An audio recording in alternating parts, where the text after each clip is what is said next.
पाकिस्तान पहले सिर्फ नाजुक मोड़ से गुजर रहा था, लेकिन अब एक्सटेंशन वाले दौर से गुजर रहा है। फिरौन की हुकूमत के बाद कुछ फिरौनों ने अपनी एड़ी चोटी का जोर लगा दिया कि किसी न किसी तरीके से मौलाना फजलुर रहमान को शैतान बनाया जाए, लेकिन मौलाना फजलुर रहमान ने नूरानी बनने का फैसला किया।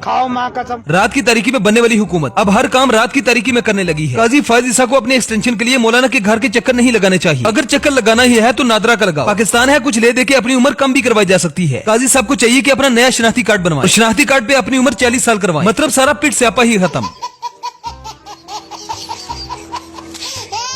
एक काजी के एक्सटेंशन के लिए लोगों की माँ बहनों को उठा लिया गया, कहा गया कि वोट दे जाओ और बेटी ले जाओ, लेकिन मौलाना फजलुर रहमान ने हुकूमत की सारी पॉलिसियों पर मुसन नकवी कर दिया। पाकिस्तान की सियासत की तारीख में मरियम नवाज ही वो वाहिद सियासतदान है जिसने दुनिया का हर रोल अदा कर दिया। मरियम नवाज का मुकाबला करना किसी के बस की बात नहीं। सुपने दे विच माही मिलिया ते मैं गल विच पा लिया बावां, डरदी मारी अख ना खोला किते फेर बिछड़ ना जावां।